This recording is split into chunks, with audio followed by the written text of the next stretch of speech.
This year's spring portal cycle is already getting hectic. A lot of names have entered the portal, and what does it all mean for UCF? Hello, everybody, and welcome back to Charge On. As always, I'm your host, Sean Green. Before we get started, as always, a quick word from our sponsor, BetOnline. BetOnline is your number one source for all your summer sports this season, from MLB, golf, NBA, and NHL playoff stats. All the latest stats, news, and scores available to follow your favorite teams.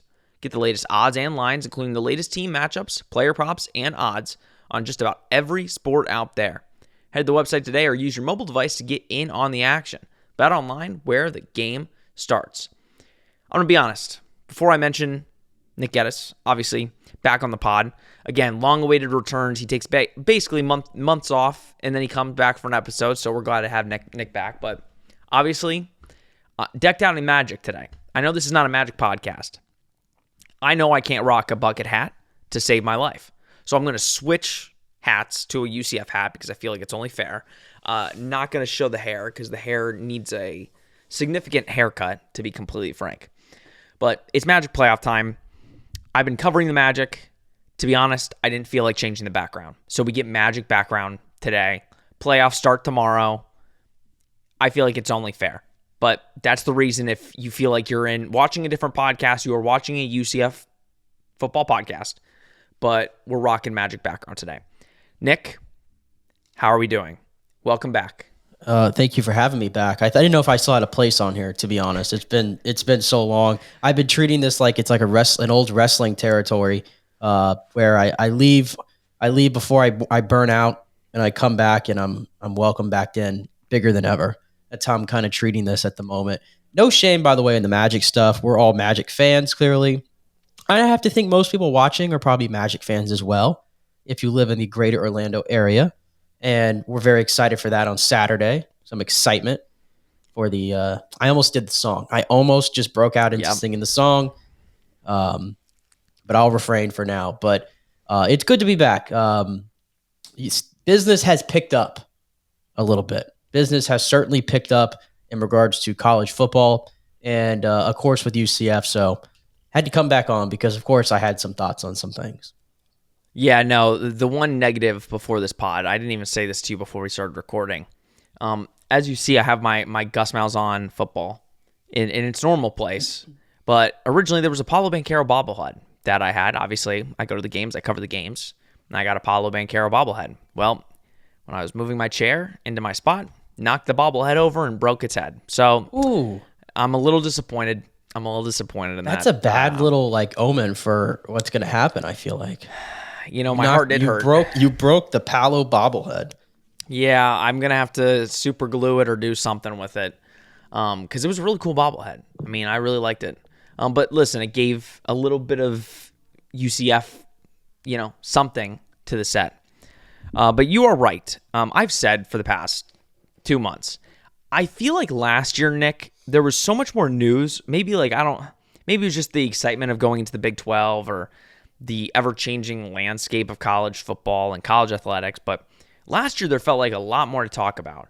This year, doing podcasts, listen, the podcasts have been a little bit shorter because it's like picking straws to find certain news because it's been a very quiet, time. That you had spring ball, but again, I discussed not much coming out of spring. From the coaches, it's very coach speak, same stuff, sort of stuff. We learned a couple things, but no, now we're past spring ball. Appreciate you all tuning into the spring episode, post-spring game last week. Meant a lot to see everybody watch that and get my thoughts right after the game. But you mentioned it, Nick. A lot of news over the last week. We'll talk about the beginning of the week in a second, where spring portal opened up and UCF Twitter went ablaze for a good day or two. But UCF Twitter went ablaze a couple days ago because of UCF starting quarterback. KJ Jefferson, for about an hour, many UCF fans thought we might not have a quarterback, but we also didn't know what was going on. And I want to say this, and I think me and you, Nick, will be on the same thought process and timeline.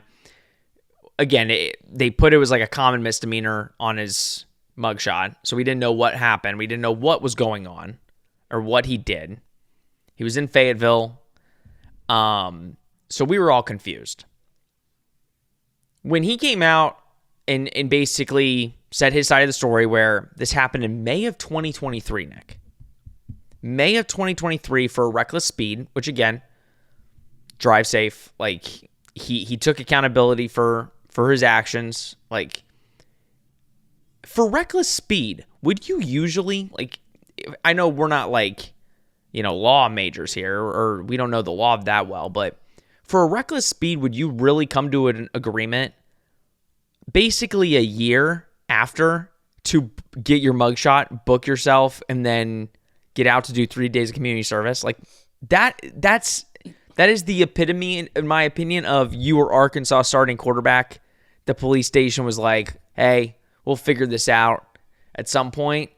And then you transfer to UCF and it's like, okay, we need to figure this out now. What's your take on this whole thing? Because I think Twitter went a little cray-cray for a good couple hours. I mean, it's a bit odd, no? Unless I missed something in the timeline. Did anybody have any knowledge of this? I mean, not forget Gus Malzahn or, UCF athletics, Arkansas athletics, just the general public. Did anybody have any knowledge of this happening? Because that was my thing. When I heard May 2023, I'm like, in this day and age, especially with social media and everybody's got a phone where they can see something happening and you can look up record. I mean, it's just kind of bizarre that it went under wraps for almost a full year. And, he transfers over, and then now we have this whole thing happen right after the spring game. And I know it was pretty hectic on UCF Twitter and in college football Twitter, to be honest with you, when this came out. But, after reading the whole thing, reckless driving, I don't want to minimize that whatsoever. Of course, I want everybody to make better decisions. But considering everything that happened after and it went on for a year, I think at this point it's probably a lot to do about nothing as for what it pertains moving forward. He's not getting kicked out of the program. He's not going to be penalized.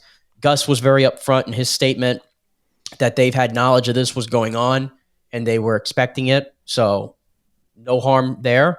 And in KJ, what I do appreciate is, he didn't have to respond onto it if he didn't want to, but I think he saw his name getting slandered a little bit, and he took the video wearing a sweet sweater, by the way, which I saw Hellwig. I think he put it up. It was like $450 sweater. Yeah. So KJ's rolling clearly. But oh my! I just made me lose my train of thought there because I was thinking about the sweater. You were thinking about the sweater. I was thinking about the sweater, and I was like, for yourself, right? But no, the fact that he took the time though to give his side and to clear things up, and I appreciate that. He took the accountability, and that's all you can ask for. Nobody needs to throw away the key or anything like that for stuff people do when they're young, second chances, all those things. I'm a believer in that. And so he took accountability and we move forward. So as far as I'm concerned, it's a lot to do about nothing. He's going to be UCF starting quarterback to start the season for sure. And we'll go from there. But, I think we could probably, and I think it has, but we can kill the outrage about it, I think. Yeah, UCF came out, like Gus came out and said, we knew this when we signed KJ, we knew this was a thing. I agree. It is a little weird. Like, no offense. If John Rice Plumlee got arrested for reckless driving, we would have all knew about it. We would have all figured out about it. Again, I'm not going to get too into it, but the fact that Arkansas held off all this information until just now, a little fishy. It is a little fishy. And UCF, no offense, but like UCF should have sent out something prior, like that, hey, this is like, because again, UCF had to almost play catch up a little bit, and like Hellwig had to reach out and get information, and then everybody reached out to get the information. They should have had this primed and ready to let the media know, like, hey, just letting you know, this is probably going to come out today. Like, they knew the date that KJ was going up there. Hey, this is going to come out today. Here's our statement. Here's what happened. So that, again, when Arkansas police or whoever, Fayetteville police released the mugshot, there would be they went almost a full hour of people speculating and releasing the mugshot and kind of slandering KJ, not knowing what's going on. So I will say UCF could have done a little bit of a better job handling the situation, but at the same time, I think they got the information out. Nobody's talking about it anymore. And again, I think it all worked out how it was supposed to, and we move. And I understand, by the way, if you're a fan or just anybody and you're scrolling through Twitter and all of a sudden the star quarterback's, mugshot is right there in front of you, I get it. I certainly saw it without knowing the facts of the information. I went, whoa, that doesn't look good.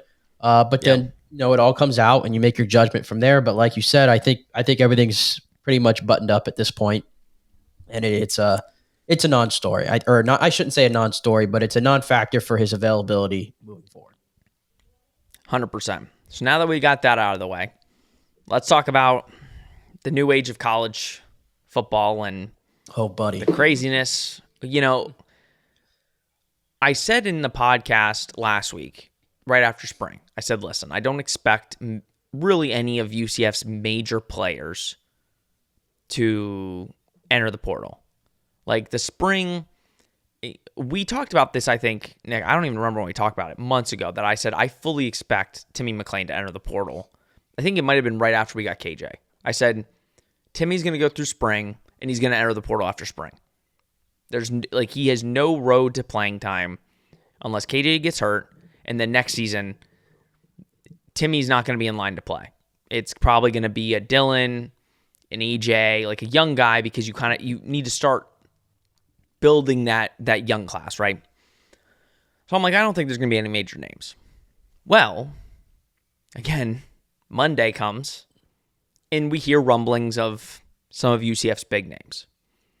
Now, people, again, I talked about this on the UCF report on the Zone Heads Orlando podcast, but people thought that, people like me were gatekeeping information and not getting people in the know, and it's like, no, because things can change. Now, by the end of it, the names that many people were speculating were what I was hearing. Kobe Hudson, RJ Harvey. Kobe Hudson, I think, was the name that was way more looking like that could go either way. I didn't believe most of the RJ stuff. I think RJ, that was more so teams are interested, who wouldn't. Kobe was much more, it was much more loud around Kobe. But now, towards the end of the week, Nick, you see everything's been figured out. Those guys are going to be on the roster. We were hearing that, though. But in this what have you noticed, not just from UCF, but what have you noticed this spring portal cycle? Like with the amount of players, and again, it's kind of like this normal thing now with the portal, but you have guys, again, that are just, you don't see a lot of big name. It's a lot of, again, used to be former big guys. You read me a tweet that I'd love you, you should totally talk about the tweet, but what is your emphasis on the spring portal cycle now, even compared to last season? I mean, first of all, I don't like it. I think most people probably don't like it either. I think the rules about you can transfer as many times as you want, and it's immediate, essentially. I know everybody complained that once you transferred, you had to wait a whole year, but what it's doing to college athletics now, I mean, if you're a coach, trying to build a program, it's like, how are you supposed to construct a roster, I guess, is the way to say it. Forget a starting lineup, but just construct a roster, because in order to be a really good football team, you got to have more than 22 guys. We all know that. And it just seems, and listen, I get it. Everybody's different and people look for different things out of this game. But it has to be frustrating as a head coach when you go through this whole process of spring practices and a spring game. And you probably think, yeah, I've got this position that looks deep right now, right? And I love everybody in here. And then you have an exodus of guys right after the spring game when this spring portal opens. It has to be frustrating as a head coach. And the thing is, you look at all these guys that are entering the portal, it's not your big names. The portal in the fall is a lot different, or in the fall, winter, whatever it is so much more different than these guys that are coming out now. I don't know if you're getting the biggest high impact guys. Like I said, these are guys who are simply, I think, role players, depth players that have been told, hey, you're not going to start, or might be upset about their NIL situation, whatever it is. and they hit the portal. Because, I mean, even if you look at the portal right now, and who's in there, I think the best player to probably enter the portal so far during this cycle is the running back from Oregon State, Damian Martinez. And what was the report there of why he entered the portal? He turned down, $400,000 a year to play at Oregon State. So just a very unique situation, but you don't really have any of those top shelf players that are in there right now. So if you're a team and you're thinking, man, I'm going to find some transformative talent in the portal during this spring cycle, I don't think that's there. As it relates to what's going on with UCF, I mean, listen, we've had some outgoings, clearly, and the biggest one being Nakai Martinez so far. And personally, I didn't see it coming. I mean, I had heard about some of the bigger names that have been kind of rumored and maybe some under guys, but Nakai was not a guy that I had heard, really, or that I don't think you had heard either. And, you know, Nakai was a part of a secondary that was much scrutinized last year in a defense. Thought he was one of the better guys out there, truthfully.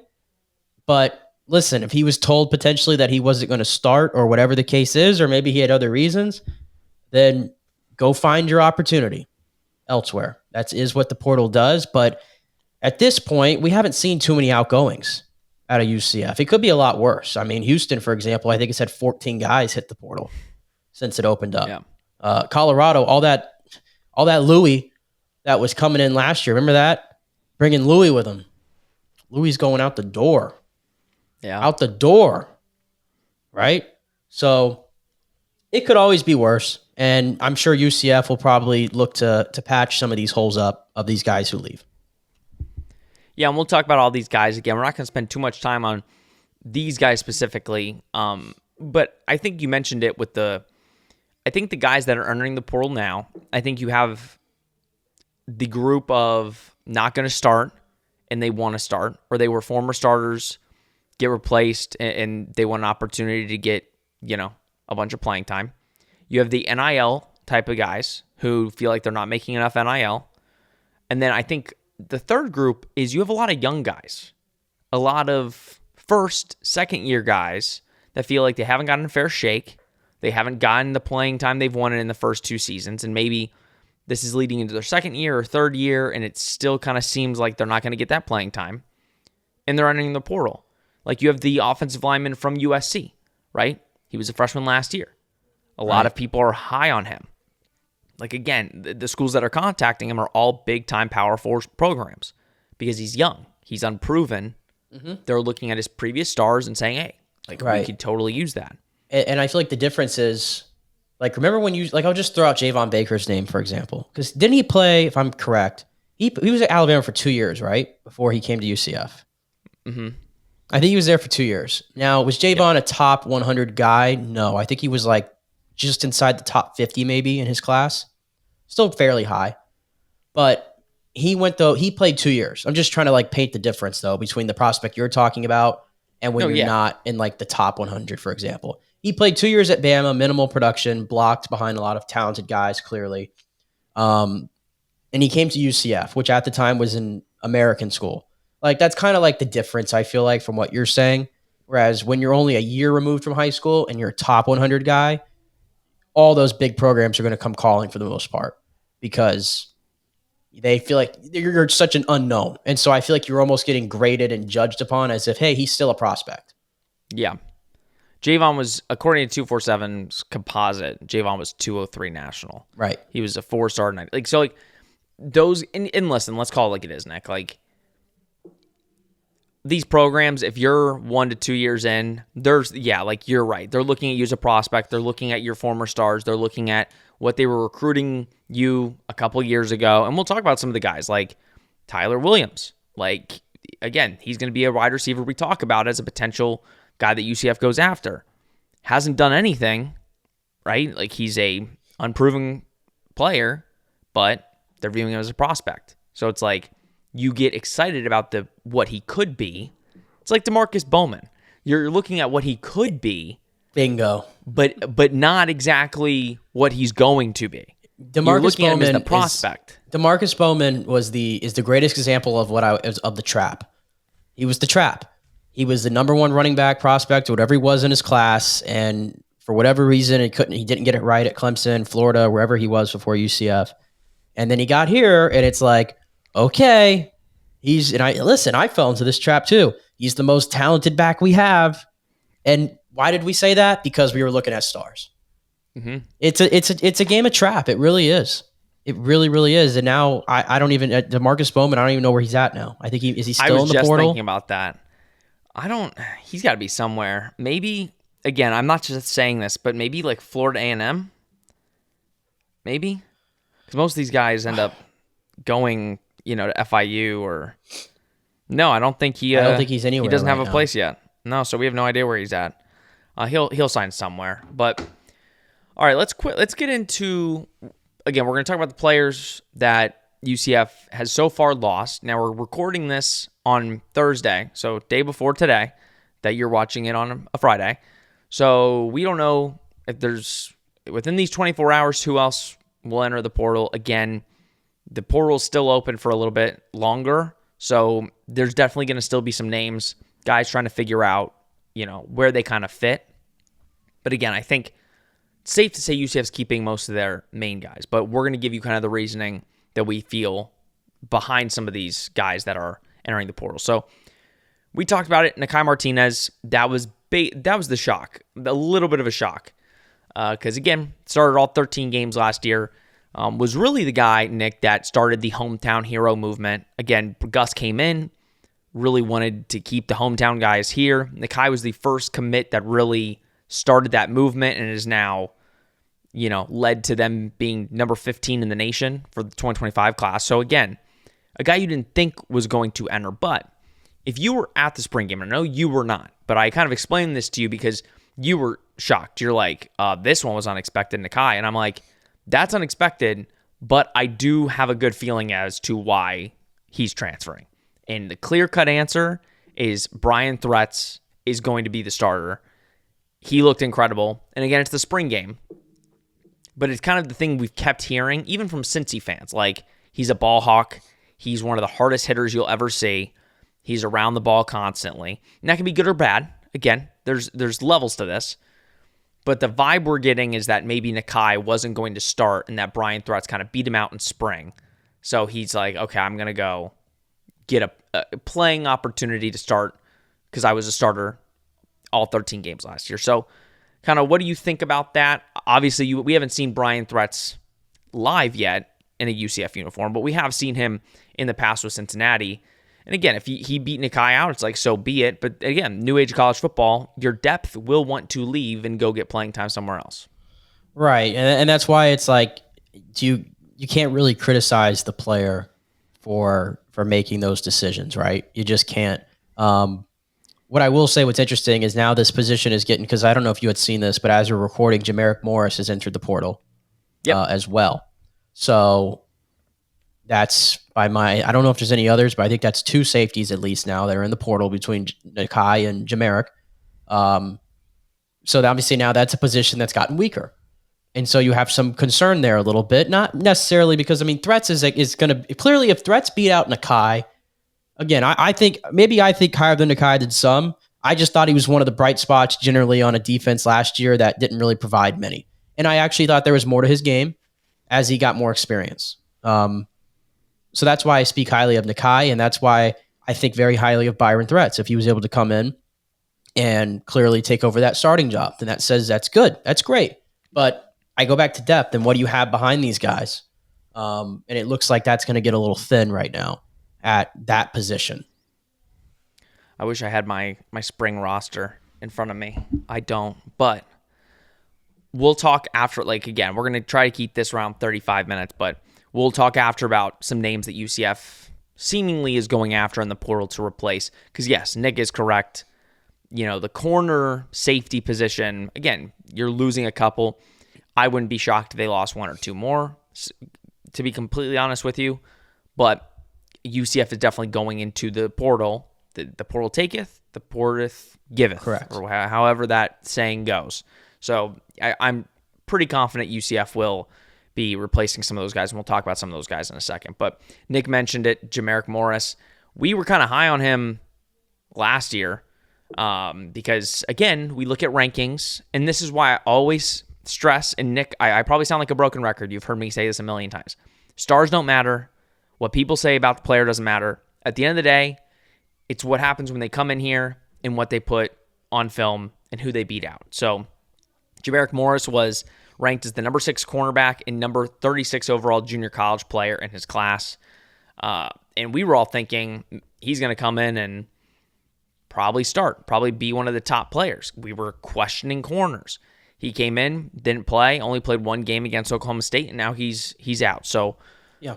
we talked corners, we'll see who we can replace him with. But again, when a guy like Chasen Johnson, who I've mentioned to you, Nick, as a freshman, is basically every player's caught his eye, like you got this freshman making a bunch of plays, it makes a older guy that does have 2 years of eligibility left, but a guy that's played junior college, came in thinking I'm going to get playing time, but this freshman's playing with the first and second team, and I'm playing with the third team. So, right, you kind of make your decision from there. Yeah, and think about the 2024 class. They went pretty heavy on the secondary, and rightfully so. They brought in Jacob Good. They brought in Chasen Johnson, like you said. Of course, Jalen Hayward. I think there's one more missing of that group. There was another one. Oh, Christian Peterson. Yep. They went pretty heavy on safety and corner during. So again, I haven't been out there. I know you've been out to more of these things, been able to put your eyes on these guys live. So I don't have necessarily as good a feel for where these guys are in their development. Again, we all knew that Jalen Hayward was like the higher rated one. Do I necessarily know if he's been the one that shined so far? I have no idea. He's not playing in spring. He's not playing in spring. There you go. Or he's not. He wasn't an early enrollee. Just like EJ, like they weren't an early enrollees. So they weren't even in the. There you go. The fall. There you go. They'll be coming in the fall. But as you see these guys get in here, and I'm sure these guys are all looking down the road of, okay, this guy's coming in the fall. Who knows what my spot's going to be then? They're highly touted. That I'm sure that all goes into the decisions that these kids have to make. 100%. All right, let's move on to another, again, lesser known, but Stephen Martin, wide receiver, Orlando kid, been a UCF fan his entire life. He came here under Josh Heupel, and he was a walk-on. He got put on scholarship in the Malzahn era. So, again, we weren't expecting anything out of him. He was at the bottom of the depth chart for a wide receiver. But again, it's good to understand he probably wants to get playing time in his final year. Not going to spend too much time, but Stephen Martin entered the portal. Goldie Lawrence. We'll talk about Goldie Lawrence here before we get to your favorite guy that you're going to eat crow about. Goldie Lawrence, I've been always really excited about Goldie. Even before he went to FSU, between us and FSU, I really liked Goldie. Obviously, only lasted spring here. I heard some things about Goldie. I don't feel like they need to be repeated on here. But there are clear-cut reasons why he transferred and why the staff was okay with him transferring. Again, when you hear some of the names, Nick, coming out of spring, and we didn't expect Goldie Lawrence to make a name for himself here this year. This was more of a long-term play. Kobe only has one more year. Townsend only has a couple more years. Goldie was a long-term play. But when you get a guy like Burdell Richardson making a name out of spring, he's a freshman, redshirt freshman. Again, that was not the reason, but for the staff and for the greater overall scheme, again, we talk about the spring transfer window and who's really entering. You are seeing guys like this who are really young players that, again, they're trying to make decisions that are best for them. And I guess for Goldie, it was entering the portal. Right. And it's going to end up three schools in 3 semesters for him. Yep. I want to say. So, again, you can be the judge if that's the greatest thing on the system we have or not. But, I think at best for Goldie this year, he was going to be battling, for what? A fifth receiver role on the team, maybe. If that. So, yeah. Don't want to minimize it or anything like that, Goldie himself, but it doesn't seem like it's a big loss if he felt like after 2 months of being here that it wasn't going to be a fit. And UCF clearly didn't seem like they had much resistance to hold on to him, then it is what it is. No, I think it's both good for both parties, and I hope Goldie finds a good spot for him, because ultimately that's what, if these players are entering the portal, if it's not with UCF, you hope it's with somebody else. So we hope it all works out for Goldie. And then finally, again, not that many transfer entries for UCF so far. Your favorite player you've made it very well known that Timmy McClain was your savior for UCF football, and that when John Rice was hurt, you were very confident in Timmy McClain, that Timmy McClain was gonna keep that job and show out. But now Timmy McClain has entered the portal, and I want to be very clear before I appreciate Timmy for what he did for UCF. He stayed at UCF, played some pretty good football in some tough situations. I mean, again, getting thrown into the fire for the first Big 12 game, losing all of those games, almost winning at Baylor, but the crumble, it was tough. But I do want to say I do appreciate Timmy. And again, I think all UCF fans share that sentiment. I hope he does find a starting job for him to show the talent that he has. But for you, Mr. USF homer over here, you have the Florida to this one. First of all, I disagree that I thought he was the savior of the program. Listen, I mean, it didn't work out for Timmy. I desperately wanted it to. I appreciated the fact that he had to sit a whole year before he could, and he stayed with it and everything, and he finally got his opportunity. And I think we had kind of documented it throughout the season last year that some of the struggles at that time were not all on Timmy, truthfully. But it was clear once KJ was brought in and some of the other quarterbacks that you're going to have to groom for the future, that there just wasn't a spot for Timmy. And I think clearly he saw that. I think there's some good physical tools and traits there from Timmy. I think he can throw the hell out of the football. I really can. There's some great dual threat to his game as well. But what held Timmy back from what I can gather is that just not smart enough in between the lines yet. There were some, very, I guess to put it bluntly, some dumb decisions on the football field. I think you would agree with that. Yeah, I'd agree. Not to say that John Rise didn't have those moments, as we talked about, but I think that ultimately was his undoing beyond what he could do physically. So I wouldn't be surprised if he latches on to a smaller school in Florida. Like I told you, like if he ended up at an FAU or an FIU or something like that, would not surprise me one bit. No, and I also don't. I wouldn't shock me if he went out of the state either. To be completely frank, I think that's likely as well. But let's talk. Those are the only transfers as of right now. Those are the only transfers that we have for UCF, which I think is one of the best in the country. I think Gus has made it clear he wants to keep his top guys. He doesn't want his top guys going anywhere, and to keep the team intact. I think he did a good job after the season, making sure that a lot of his guys didn't enter the portal. Again, UCF has done very well keeping guys that they really want to keep.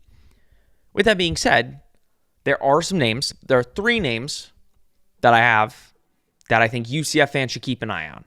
I'm not saying they're going to commit, but I'm saying there's these names I'm confident that UCF has a really good chance to potentially get these guys. We're going to start with 2 corners because, again, you lose a corner, you lose a safety, you kind of need to replace it. So I think the first name, Nick, is Cedric Hawkins.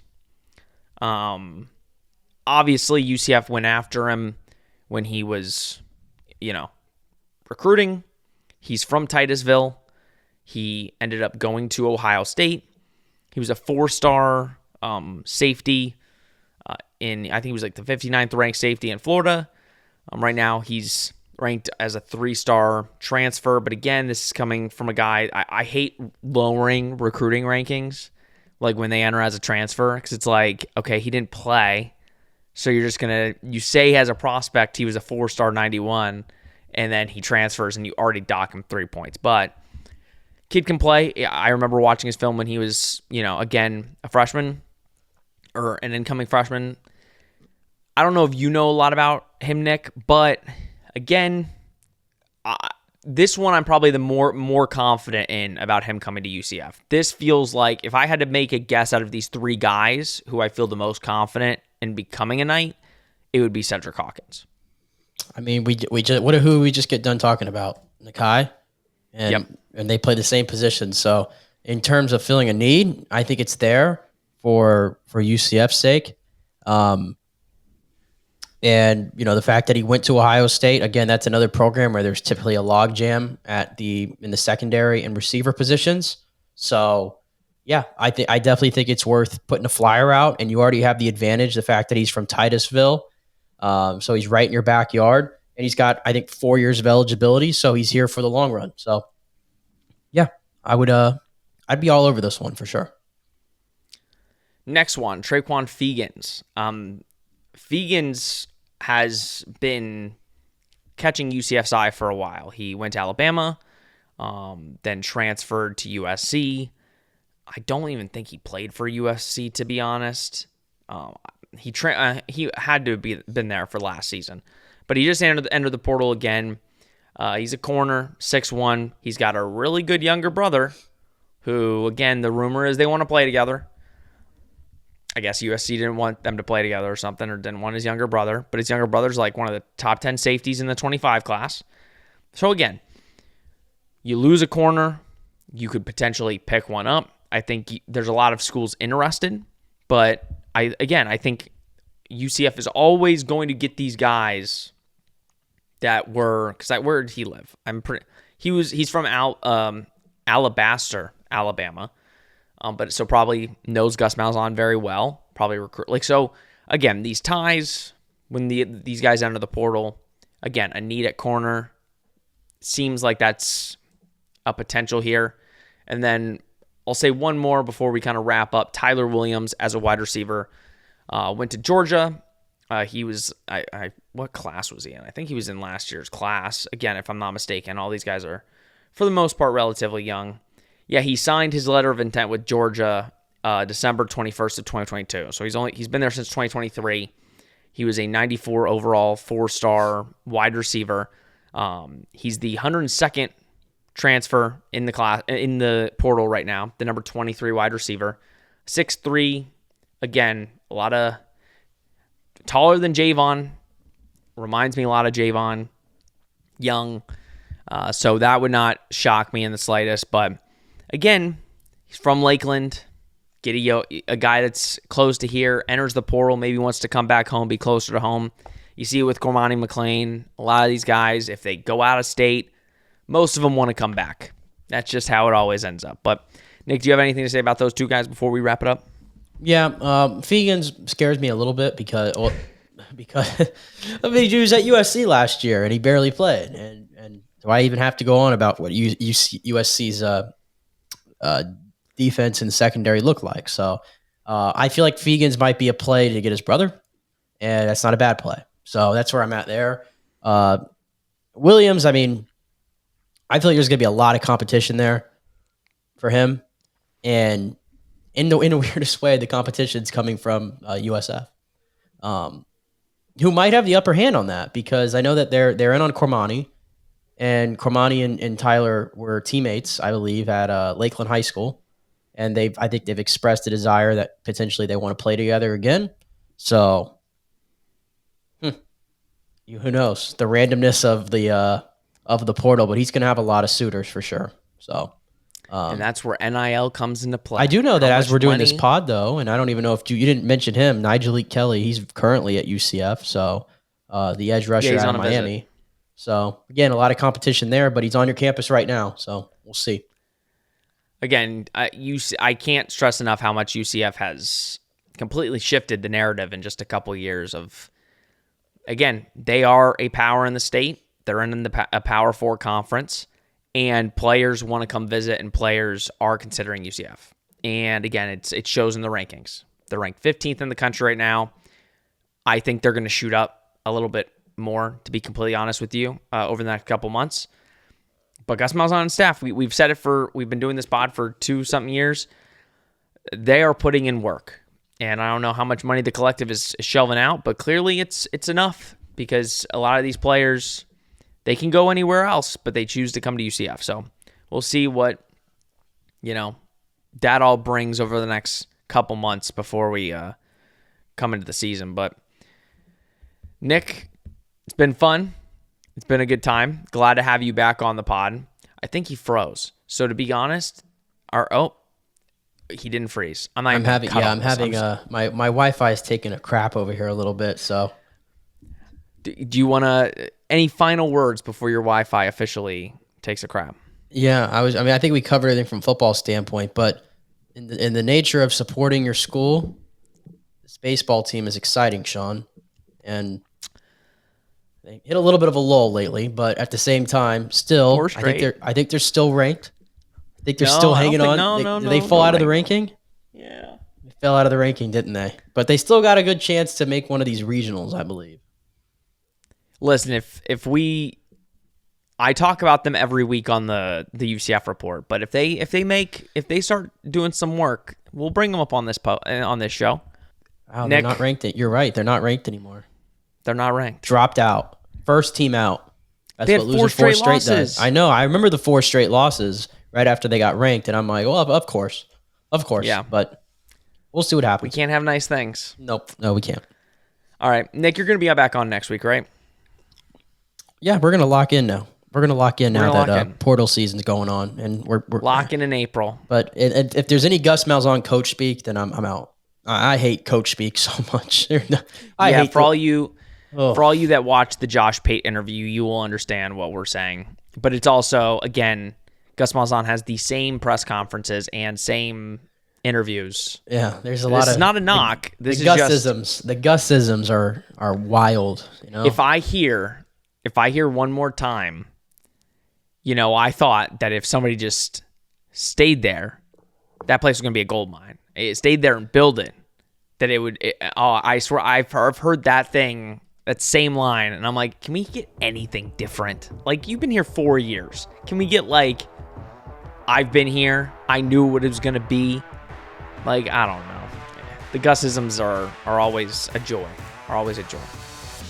All right. Thank you so much for tuning in to Charge On. As always, please subscribe, comment, share. Do all that you do. We greatly appreciate it.